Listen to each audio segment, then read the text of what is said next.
یعنی دا دومره غټ دي دومره غټ ریفارمز زه راوړل غواړم په تعلیمي نظام کې چې هغه یو ذهن هغې سوچ هم نشي کولی اول ته دا کوم پرنده چې اغېزې کې هلته پر هم نشي والی هغه داسې سوچونه دي ایکسټرا سینسري پرسپشن.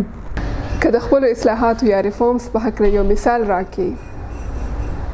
ریفارمز به داسې یعنی اوس موږ تعلیم کوو ټیک ته موږ سره څه دغه رالو یعنی نتیجه یې څه رالاله ټیک ته موږ خو ماشومان فارغه کړو موږ د نه 14 کاله پورې ورنه سرمنه وکاږو په مکه یو کتاب ویلو باندې ټیک ته بیا څه موږ ته نتیجه میلاویږي د هغې نه یعنې موږ خواشیزان پلانټ کړو چې موږ هارویسټ کړو بیا بعد کې نو موږ ته څه نتیجه راکوي هېڅ هم نه راکوي. د ټول نه غټ مثال به زه تاسو ته درکړم چې څنګه په 1933 کې کنګ نادرشاه چې کله علامه محمد اقبال راوغوښتلو تاسو ته به د هسټري په باره کې به پته وي چې هغې د څه مقصد لپاره راغوښتی ولو همکه مقصد زه بیا را ژوندی کول غواړم. هو دا سوچ درته د کوم ځای نه راغلو؟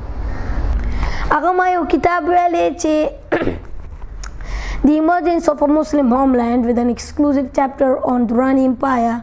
دا کتاب ما ویلی نو دې نه ماله هغه ټول آیډیا راله هغې کې دا ټوله کیسه یې لیکلې وه. ښه سباوون تعلیم ولې ضروري دی؟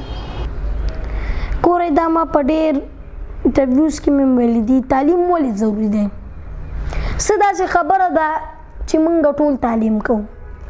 تعلیم ځکه ضروري دی چې موږ ته په تعلیم کې د صحیح او د غلط پته ولګي. دلته تاسو ته څه مثال درکړم شمه ده ټیک ده اوس تکه توره تیاره ده دا شمه ده دا زمونږ بدن دی چې دې ته کله موږ پلته ولګوو دا چې کله دا اور وکړي او دا چې کله رڼا وکړي نو دا شو تعلیم یعنی دا بیا موږ ته ټول لاره ښیي دا موږ ګایډ کوي موږ بیا هغه شمه نیولي او موږ بیا مخکې پرمختګ کوو همدا خبره ده چې تعلیم ځکه ضروري دی.